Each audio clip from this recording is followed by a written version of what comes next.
The following is a Comfortably Zoned Radio Network production.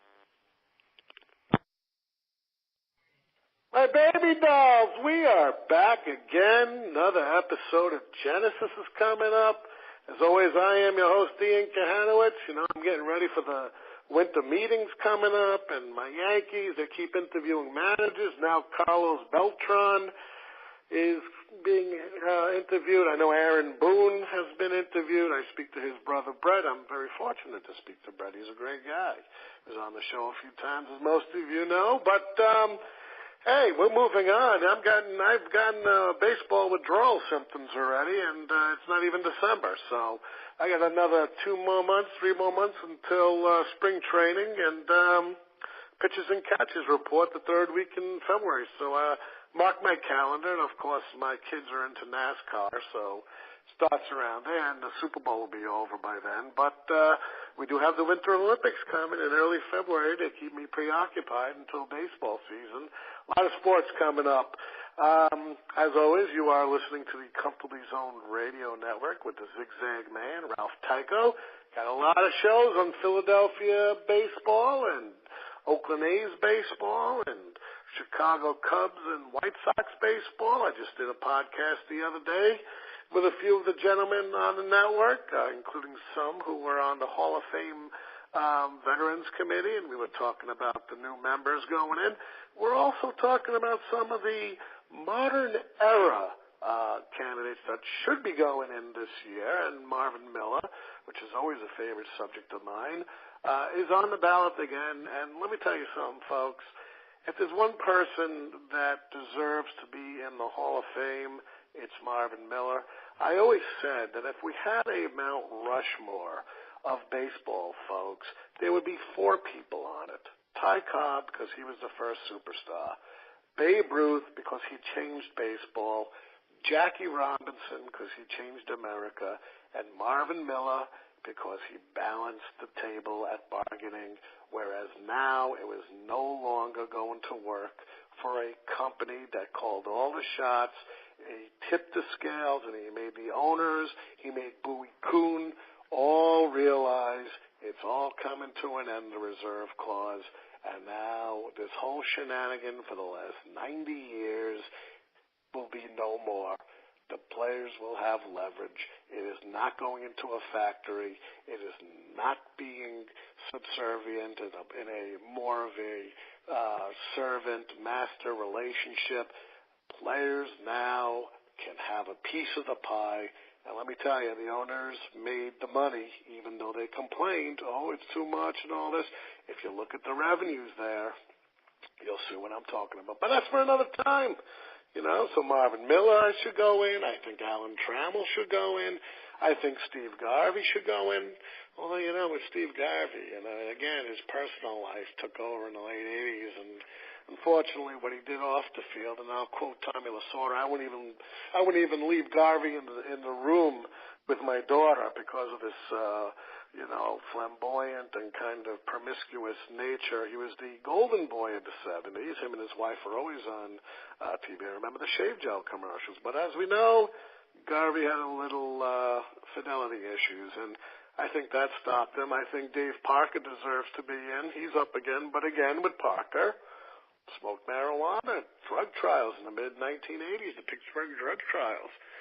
A lot of things. Alan Trammell, I think, should in. Jack Morris should be going in. I think collusion hurt Jack Morris in the 1980s when everyone was conspiring. But these are the people I think should go in, as well as the modern candidates of Vladimir Guerrero should go in, Trevor Hoffman, and, of course, Chipper Jones. Those 3 should be going in. That's my predictions. I'm standing with it. And we'll see what happens. But today we have great history. We have a great book that was written by Martin Babicz and Thomas Zeiler. Both of them are professors at the University of Colorado, and actually at Boulder. So there must be other divisions, but we'll get into the bio. But great general history intertwining the United States history and baseball. and we're honored to have Marty Babicz on the show today. He teaches history at the University of Colorado Boulder for the Sewell Hall History and Cultural Residential Academic Program, the Communications and Society Residential Academic Program, and the History Department, all the big shots. They got PhDs in history, and all this other stuff. Babicz teaches several courses on American history, including America Through Baseball. He is the author of a chapter exploring the historiography. I love my use of the English language.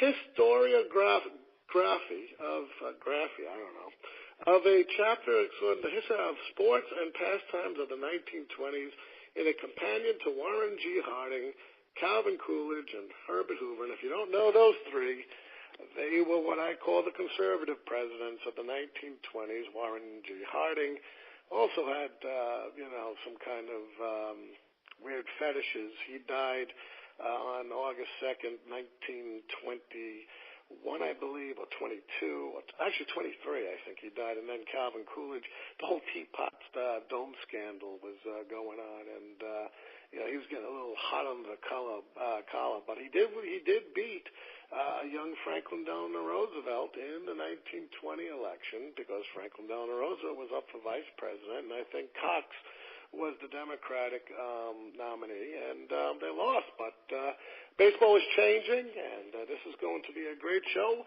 And without any further ado, welcome to the show, Marty. Thank you, Ian, and thank you for inviting me on your show. It's going to be a great show. Let me ask you something. You thought about this. We spoke a little bit before the show. You thought about it for 20 years. How was it turning it into a book, The American Culture and Baseball? Well, it was actually a lot easier than I thought it would be, but it's easy. It was easier because I based it on the class I teach, America Through Baseball. So it was essentially taking the lectures I give and turning them into chapters. And so writing the book was much easier than I anticipated. Now, let me ask you this. The Tocqueville came in from France. I spent X number of years going through the United States. Alex de Tocqueville, I think 1831 he came here. What was it like in the 1830s when baseball was originated? Well, America was changing at that time period, although I don't think Tocqueville or anyone else could have recognized the change, because you only had, one point of reference. You would see in hindsight a couple decades later how America by the 1840s and 1850s was much more like America is today than it was like America in the year 1800. And that's because in the year 1800 there was very little money in circulation. Most people were farmers. Most people did not raise enough food to sell to make an income. They were mostly raising food to feed themselves and their families. If they had a good year, they could sell a little extra, but most years they didn't.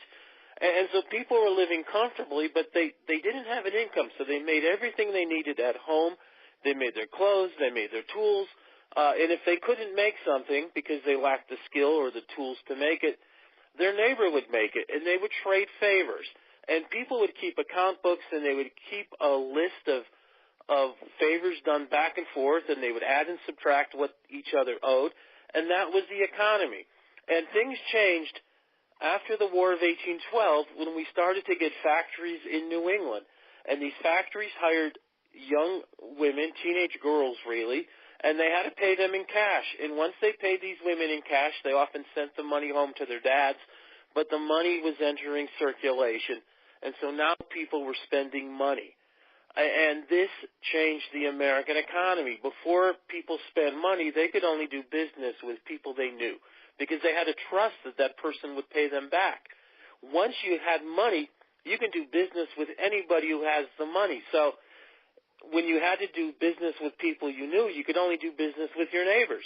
Once you're using money, you can do business with people who lived 100 or 1,000 miles away as long as they had the money. So this is changing as Tocqueville comes to America. And he doesn't realize this. When Tocqueville came to America, 2/3 of Americans lived on farms. And so he gets to talk about this agricultural society. But 40 years earlier, 90% of Americans lived on farms. So things were already changing. And, of course, by the Civil War, it's completely changed. So America is changing, but baseball captures the spirit of America before the introduction of money. And that was, I think, my point of that first chapter. It was a game that showed America to be a rural society because the baseball field goes on forever. Those foul lines theoretically continue on, to an infinite distance. It was only after they started to charge admission that they had to put up a outfield wall. So unlike football, which is played on a confined space, baseball extends forever because America in the pre-industrial period was a country of a lot of land. And the other thing that Phil talked about was democracy because most Americans, at least white men, were landowners. Everybody in America had this sense that they really believed the all men are created equal thing. They believed in equality. They believed in democracy. And baseball captured that because in baseball, unlike football, which is a much more specialized sport, in baseball, every player comes to bat, which means every player has the opportunity to score. And so baseball was sort of a photograph of America in that pre-industrial society that Tocqueville captured when he wrote his book, Democracy in America, although, as I said, America was already changing and Tocqueville and other people at the time didn't realize it. And what's interesting? During this time, again, before the pre-market revolution and the industrial revolution, when America was basically agriculture and bartering, is what you described, was the way of trading of the day. We borrowed from the British here with the baseball. We borrowed with a game called rounders. Let's explain a little bit about rounders. Sure. Baseball is a descendant of rounders, and there's actually been, and I'm sure you're aware of this because of our little chat before the program, there's even some recent discoveries that in some places in Great Britain, rounders was referred to as baseball even as much as 100 or 200 years before the term was used in the United States. And rounders was a game played with bases. They were generally poles or stakes in the ground, and a player would throw the ball. That player wasn't called a pitcher; he was called a feeder or a feeder or I'm trying to remember the other word. But he would throw the ball, and then a guy who we would call the batter, but who at the time was called a striker, would swing at the ball, and if he hit it, his goal was to run to as many posts as possible, and he would be out if the ball was caught on the fly. He would be out if he hit the ball behind him, so what we would consider a foul ball would be an out, and he would be out if a defensive player threw the ball and hit him as he was circling the base path. And so it's pretty much, a primitive form of baseball, and this was a game played in England a couple of centuries before baseball as we know it emerged in the U.S. in the 19th century. You know what I love about the research in this book? It goes back to Valley Forge in 1778, and you mentioned here, Journal of an American Soldier at Valley Forge reported he played a game of base. And then in Princeton, about 8 years later, described a game of baseball on campus. So we know there's origins here going on, and we know it's being born out of the rural sector. Now, how do we get into the inner cities by the 1840s? We got the New York Knickerbockers, but then we have what I like to call the Emerald Age of baseball, and that is the great migration of Irish immigrants into the city. And so now baseball is catching on. How did industrialization change the dynamics of baseball? Okay, well, the biggest change industrialization had on baseball, and I'm not sure this is where you were going with the question, but the idea that entrepreneurs could make money staging games, because industrialization is about, coming up with a plan to to make a profit by offering some kind of product or service.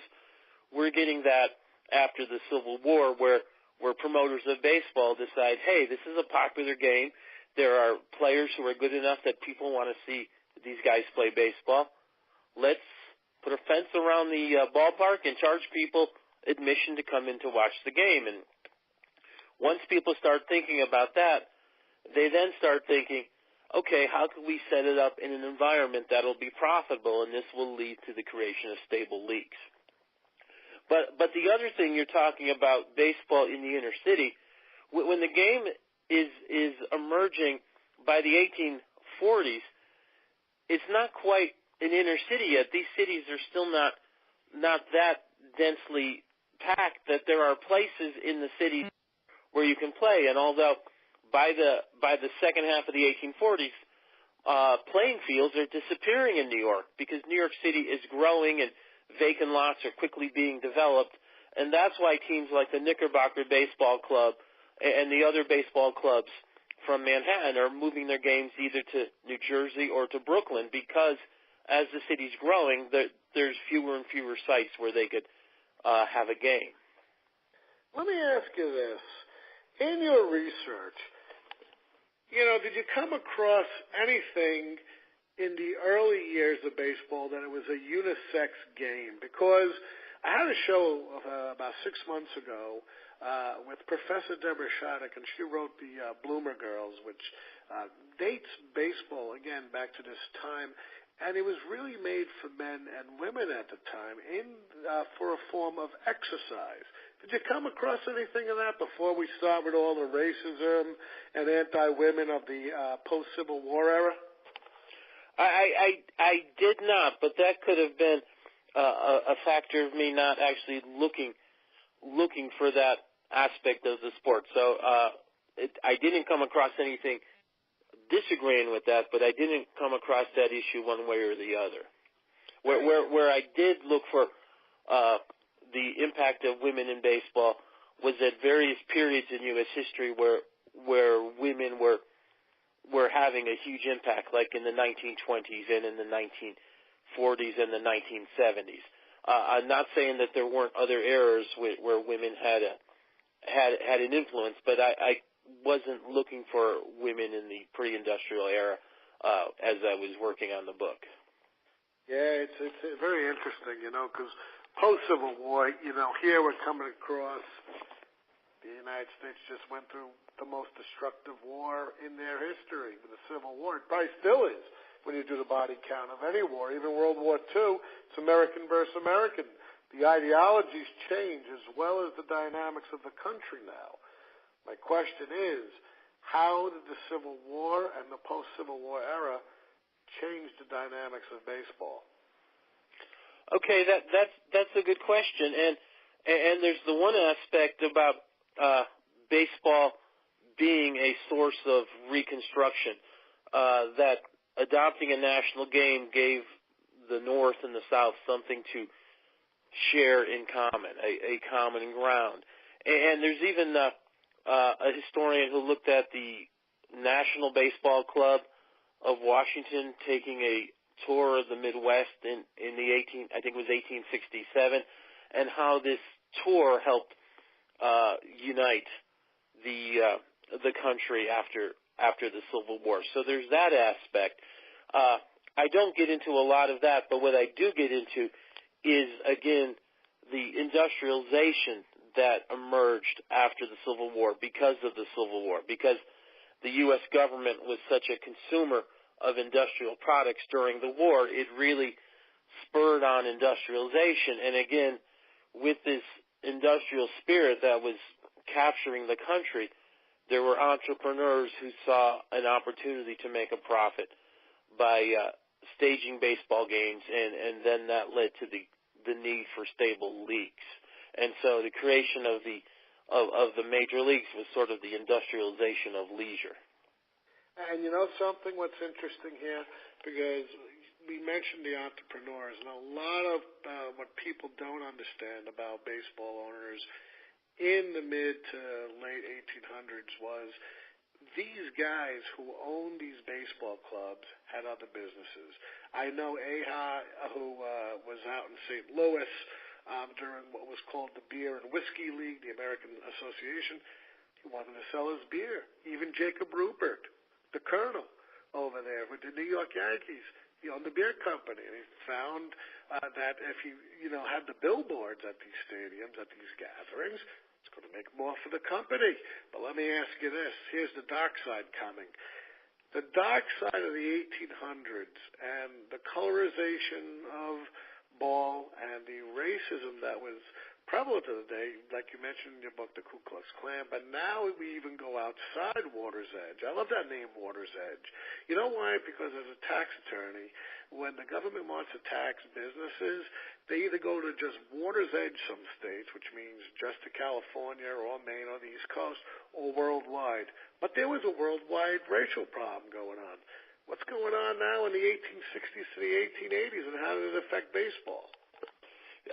That's really a good question, because there was actually a change that takes place in the 1880s. Because following the Civil War, there really was a strong effort to try to bring a form of civil rights to former slaves. And the North kept the Union Army active in the South during Reconstruction, and the Army was there to protect former slaves so that they could vote and so that they could go about their business without being harassed. And so we get a brief period where there is a victory for civil rights for former slaves. A number of former slaves are elected to political office, including 2 U.S. senators from Mississippi. But after 1877, the Union Army is withdrawn from the South, and white Southerners begin to impose restrictions on African Americans. This is when we start getting Jim Crow laws. There weren't Jim Crow laws before the Civil War. There weren't Jim Crow laws during Reconstruction. They're adopted in the 1880s and 1890s, laws physically separating blacks and whites. And it's also when we get literacy tests and poll taxes and other things keeping African Americans from voting. Well, the same thing happens in baseball. Before 1890, there were a handful of African Americans who were playing baseball, including a couple in the major leagues. A catcher for the Toledo Blue Stockings of the American Association named Moses Fleetwood Walker was African American. His brother Weldy Walker was African American, and there were several African Americans in high-level minor league teams, like Frank Grant on the Buffalo team. And then by 1890, these African American baseball players are pushed out of white teams, and the timing is exactly the same time as the Jim Crow laws are adopted in the South. So that by 1900, there are no longer any African American players playing in white baseball, just like there are very few African Americans in the South voting, and just like the Jim Crow laws are pretty much in place by 1900, so that in the South, whites and blacks are separate in public facilities. And you know what's interesting also? What's interesting also is you did have players like Walker. I think his brother also played. We had a few others.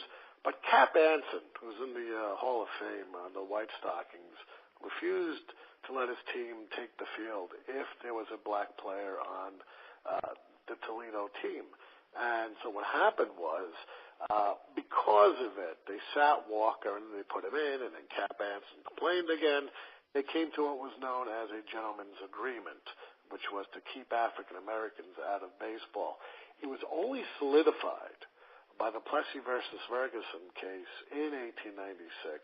I'll let you explain Plessy, because I've explained Plessy thousands of times. I want to hear a different take on it. Okay, well, this was a Supreme Court case where there was a man, I think it was Louisiana, and the man wasn't, he had some black blood, but he wasn't completely black, and there was a law in Louisiana that African Americans had to ride in separate railroad cars from white passengers. And this guy felt that he had enough white blood that he should be able to ride in the white car. And when he was denied that, he sued, and his case made it to the Supreme Court. And in 1896, the Supreme Court ruled in the case of Plessy v. Ferguson that the law of Louisiana that said blacks and whites have to ride in separate cars is constitutional as long as the facilities are separate but equal.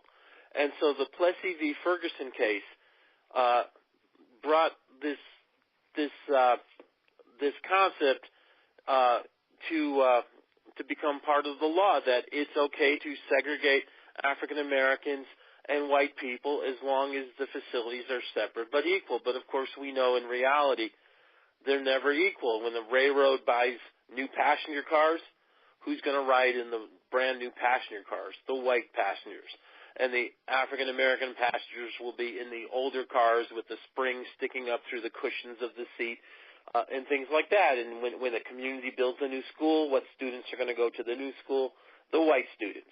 And the African-American students will go to the old school that perhaps has a leaky roof or a heater that doesn't work or whatever. So this concept of separate but equal never was really equal, but that was the law of the land, and it would remain that way until the Brown v. Board of Education decision in 1954. And so baseball – I'm sorry, go ahead. Go ahead, Professor, go ahead.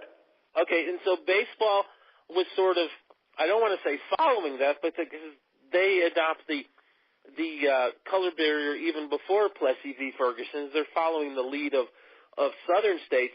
And Cap Anson, as you said, had a major role in creating it, although he had some mixed success. The first time he encountered Fleetwood Walker, the Toledo Blue Stockings refused to back down, and they reminded him that, look, your team doesn't get paid if there's no game.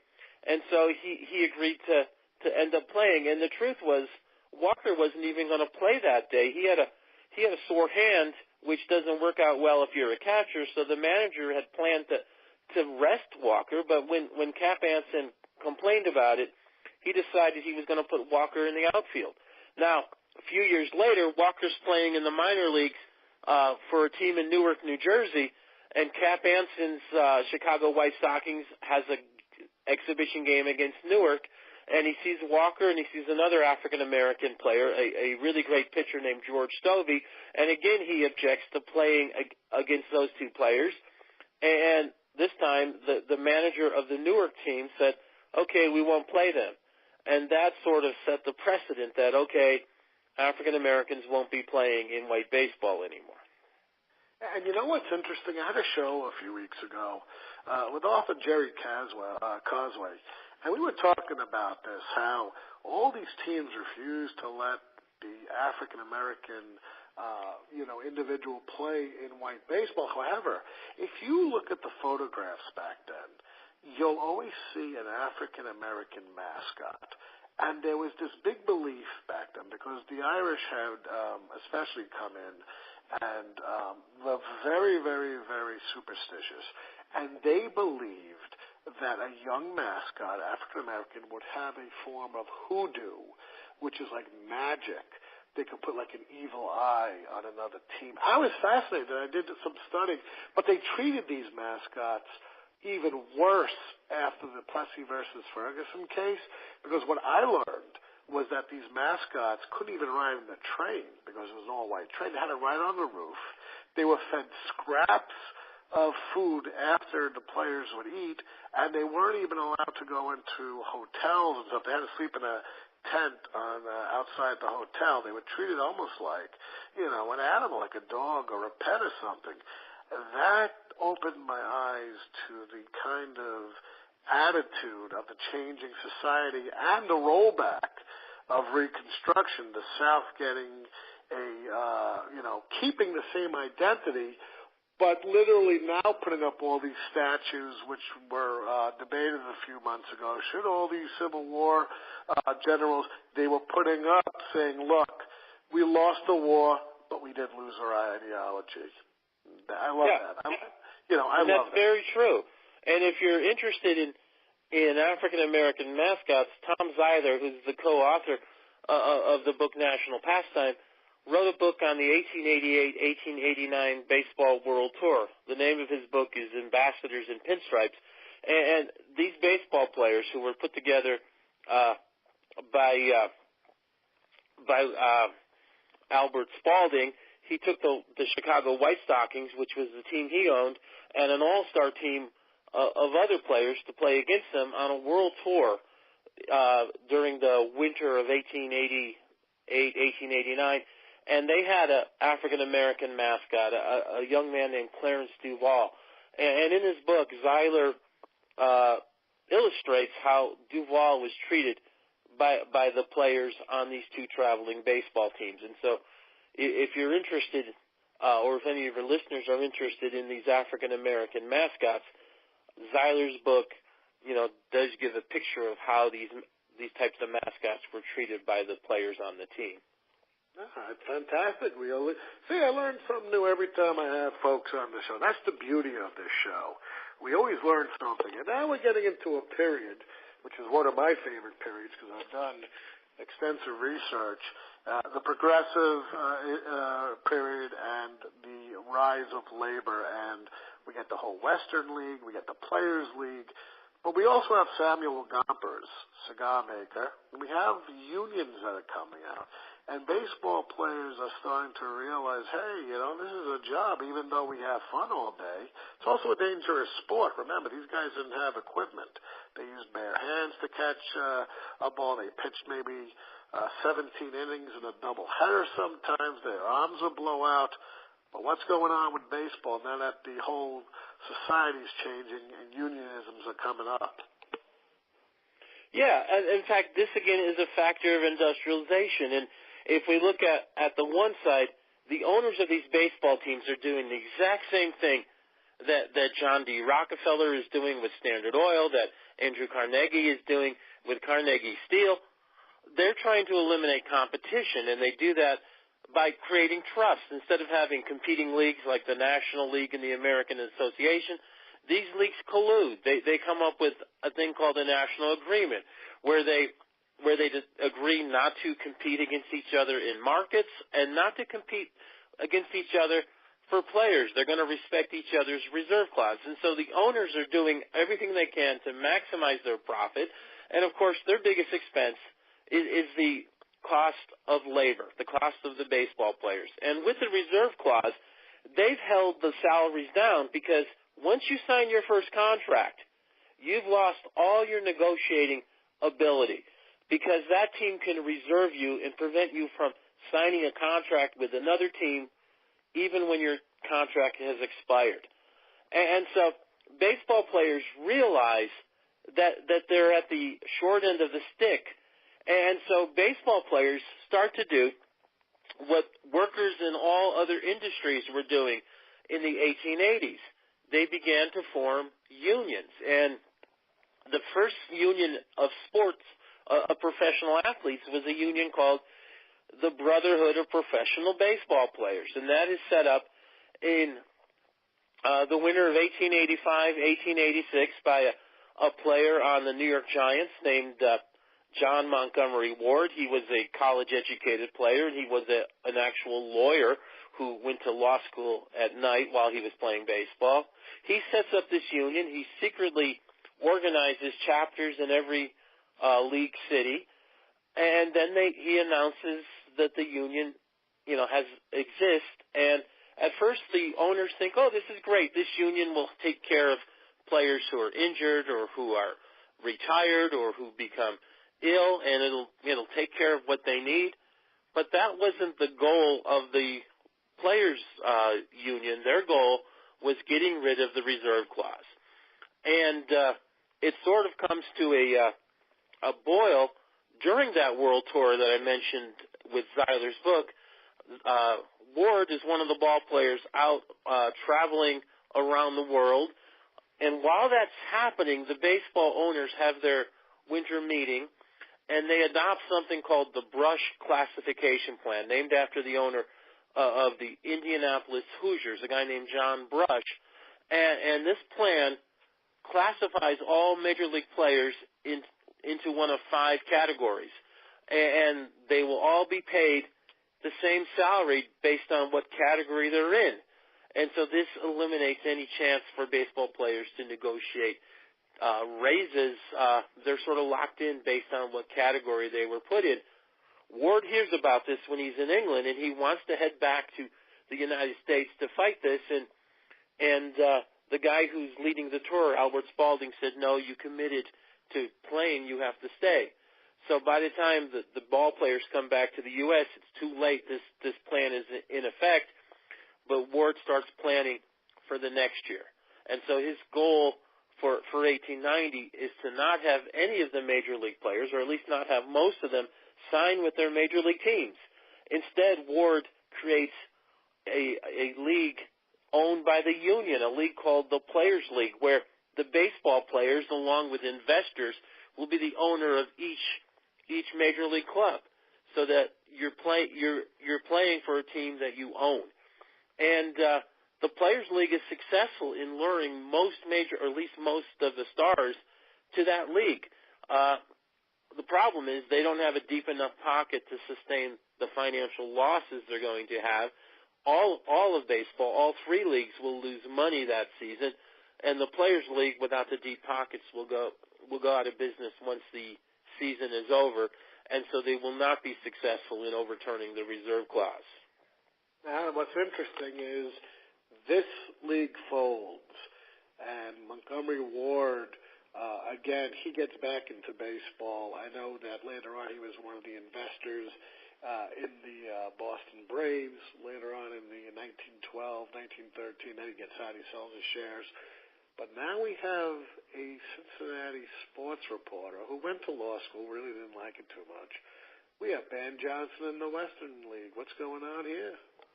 Well, again, baseball is sort of imitating what's happening in American society. We have the progressive movement going on, this idea that there are some abuses, and we could use science, we could use information, we could rely on experts to reform society, to make it better, to get rid of abuses. And one of the major problems that people saw at the end of the 19th and beginning of the 20th century was the problem of monopolies. That with monopolies, there's a lack of competition, which means prices are higher than they should be, which means products are inferior because there's no competition forcing businesses to make better products. And so when Theodore Roosevelt becomes president in 1901, he starts breaking up trusts. The first one he goes after is a company called the Northern Security Company, which owned every railroad between Chicago and Seattle.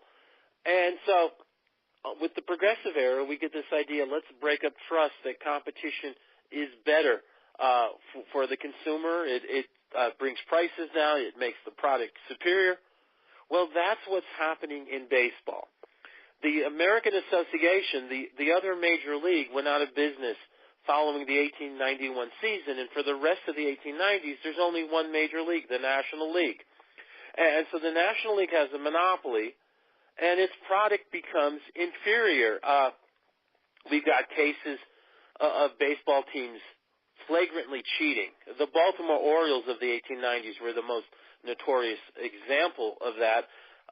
They even hit extra baseballs in tall grass in the outfield. There was only one umpire, so if the umpire is watching the batter and the ball hit over the head of an outfielder, he could pick up another baseball from the tall grass and throw it in.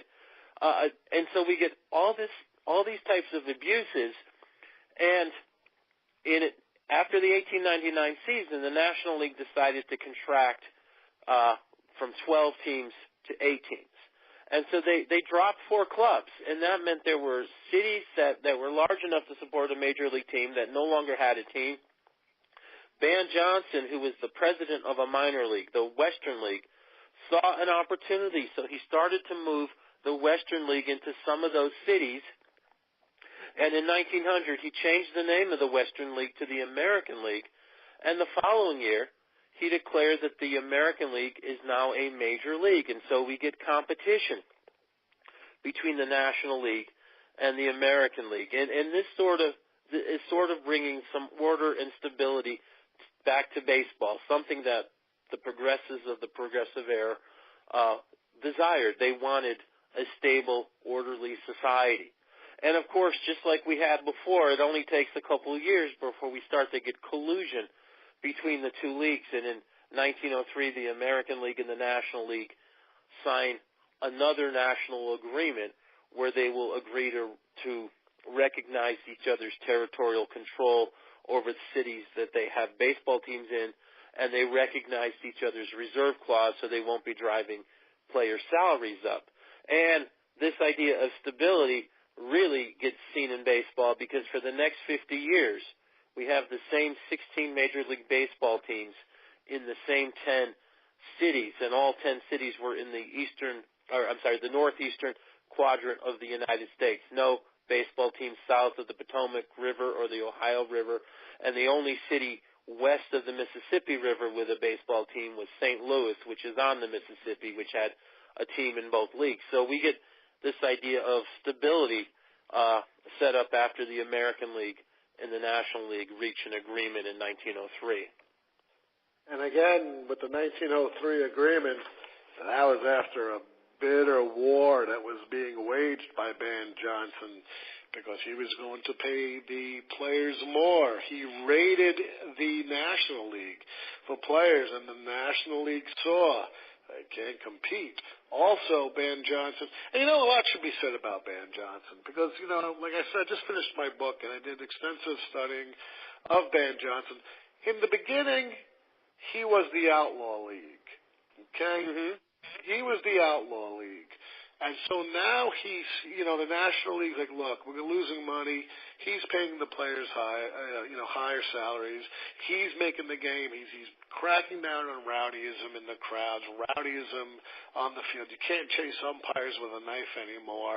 You can't go out and, beat up your next-door neighbor or have betting in the stands or any of this stuff.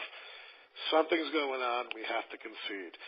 Ban Johnson, for the first 20 years of the 20th century, was the most important and iconic figure. The czar, they called him. He was the baseball czar who presided over the league. However, he picked and chose what he wanted to get involved with, especially turning a blind eye if it was to make money, even if that money was not right in some forms of gambling, which, again, we're getting to the point now where gambling in what I like to call and what historians call the dead ball era of baseball.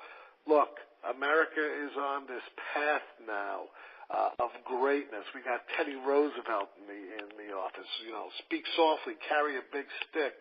And his big stick went a long way, I'll tell you. It went down to Central America and South America with the Roosevelt Colorado, and, it went across Asia with the Great White Fleet before he got out of office. We have the antitrust busters coming up, all right, in society. Look, you're too big. You're your Standard Oil, for God's sakes. You got the likes of Brandeis, and look, things are too big. Government is too big.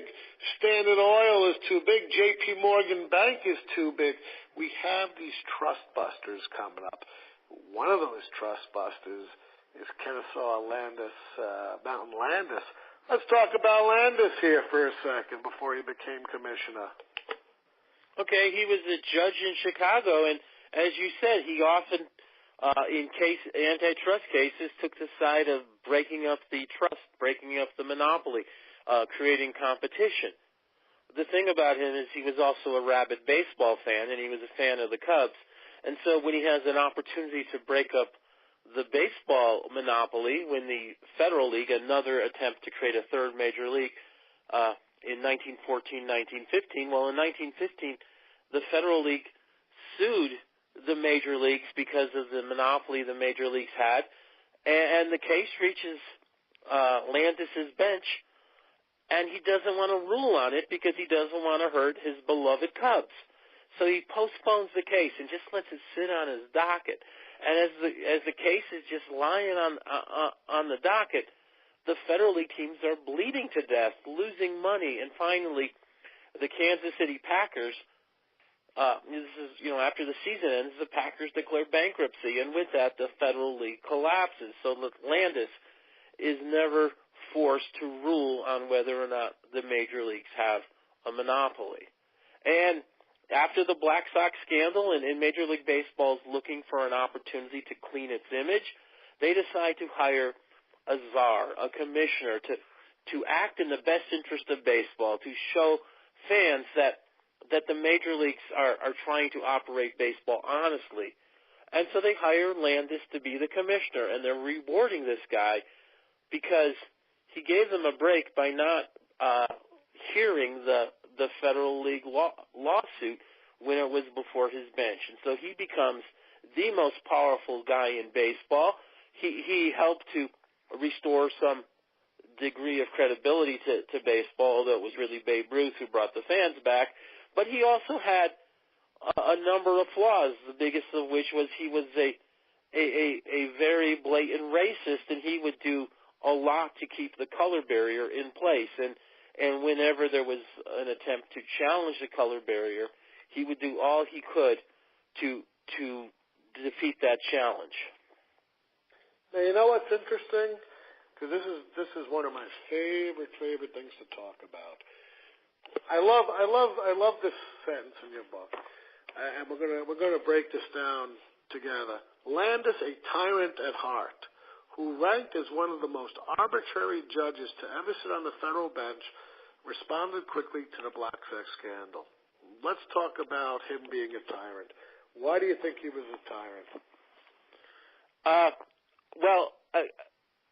Partly, and I will give Tom Zeiler credit for actually writing that sentence, but partly because of how he acted when he was a judge. He was a very arbitrary judge in the courtroom, but then also because of the way he acted as baseball commissioner. He had the final word, and he wasn't always consistent. He came down hard against the players accused in the Black Sox scandal.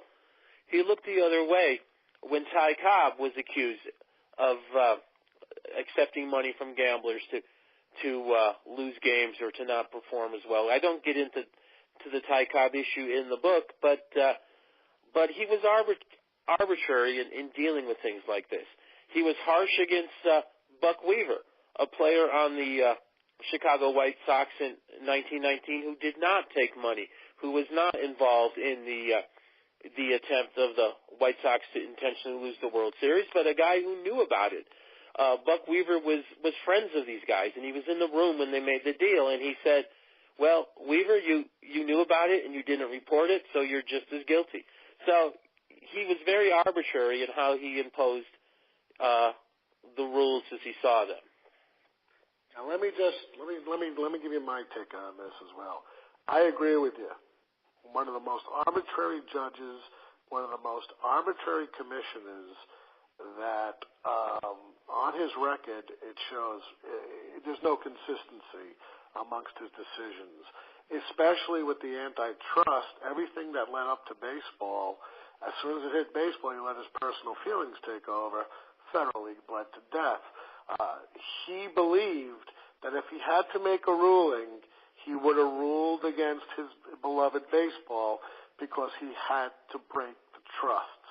He was very fortunate he didn't have to do this.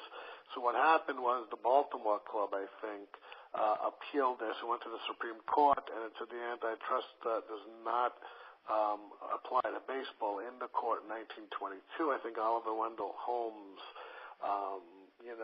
wrote the opinion of it, which I don't agree. It's one of the few opinions I don't agree with Holmes. But what I'd like to discuss here is the research I did that not a lot of people know. Judge Landis came from a school of thought called judicial realism. And it was different philosophy than just the by-the-book judges. It was a time when people were free thinkers. The progressive era helped with this. Roosevelt's thinking. All these judges like Brandeis and Landis, they came from a school of thought saying, well, yes, the law is within the boundaries here of the book of law, but what does public sentiment think? What does the press think? What is the changing ideologies of the day? Brandeis always said, look, our Constitution is elastic. It can be expanded from whatever our founding fathers did in the 1780s. But look, America is a different country now in 1916. Okay? We don't have the same stuff, but I think the principles can be applied differently, and our Constitution can expand. And so what Landis did and what he believed in, every case he was going to do was going to be based on public sentiment, the law, not so necessarily his personal feelings, because then he would not be, impartial, but it would not hurt him to make a decision if it was made for the public good. And so now you come across the Black Sox scandal, and a court exonerates him because again, paperwork was stolen and there wasn't enough evidence. If I was the attorney, I would have threw the prosecution right out for getting statements by Joe Jackson saying, "Oh, you don't need a lawyer, don't worry about it." And these guys were illiterate. The whole case was thrown out. However, Landis, in his undying love for baseball and public sentiment, said, well, that's good for the courts, but we're not going to do it here. Now, with that being said, 6 years later with Ty Cobb, Tris Speaker, they gambled, or they purported to gamble, and the Black Sox were put on stand again because Risberg, who was the shortstop, said, look, I read what's going on in the paper with Tris Speaker and Ty Cobb. Okay? I got information that will blow the lid off of baseball and all the white lilies who got away because they were so popular. And so during what was called the Dutch Leonard affair on January 1st, 1927, the Black Sox players were called to the stand to testify that baseball was still corrupt, and that baseball, even though these cases took place before Landis became commissioner, nothing really had changed. And what Landis was asking and what Landis was doing at this time was, it wasn't so much of a trial or a retrial of the 1919 Black Sox. It was a showmanship to the press and the fans out there that, look, under my rule, because of my impartiality, let's face it, baseball was cleaned up. However, in uncovering certain information, I realized, and when I listened to the Smokey Joe Wood tapes, he said, look, baseball was bet on in 1920. It was bet on in 1924. Landis closed his eyes to it because he didn't want his public image being, mishandled or mislabeled. And so this was the show trial. And Buck Leonard said, look, you banned me, 7 years ago. Can I have restitution and be, not be banned anymore? And he said, I'll take it under advisement, Landis said. 2 weeks after he decided, he said, no, you're not coming back. However, his arbitrariness leads from a judicial philosophy known as realism. And when he decided against Ty Cobb and Tris Speaker, there just wasn't enough evidence besides the two letters that were written by both Ty Cobb and Joe Wood to Dutch Leonard. And what happens is he conducts his own investigation, even though Van Johnson threw Ty Cobb and Tris Speaker out, and he realizes, look, Dutch Leonard isn't going to come to testify. We have two letters here. Everyone's saying it was bet on horses. No, Speaker's not even mentioned in the letters. Public sentiment, the papers were full. They wanted to, give Ty Cobb and Tris Speaker, it's a tragedy. They're innocent. And so Landis didn't have such a hard decision turning away from that. Now, when it comes to the thing of racism, it's interesting because I don't believe he was a racist at heart because he had abolitionists in his family. But again, the Great Depression took a toll on the American culture and baseball itself. If he was to integrate the major leagues, all these owners were suffering. And a lot of them, like in racist cities in Detroit and, Chicago, all these places would be even losing more money. So when people like, what's his name, who bought the Cleveland? Yeah, he wanted to integrate with the Philadelphia Phillies before Landis died, and Landis said, no, we've already lost a lot of players to the war. We cannot integrate. And then Landis dies in 44. I think the reason why he did not want to integrate was to salvage whatever was left of baseball during the Depression. And you'd have to go into deep research. But I hope you like my dissertation. Well, I think it's very interesting, and I think that you're bringing a unique perspective because of your legal training. And so I think that is a worthwhile way to look at Landis and judicial realism, and I look forward to reading your book about that. Yeah, it's going to be next year. But you know what? I'm going to stop the program now. We're going to have a part 2 on this. Because you know why? I always know when I get a book like this, there's just so much to talk about, and I always bring it to the point of going outside the realm. And the topic is fantastic. I think we'll pick it up the next time with the Babe and the Roaring Twenties. I was happy to get you on the show right before the holidays. Up until 1920, do you have anything to add, what we didn't discuss?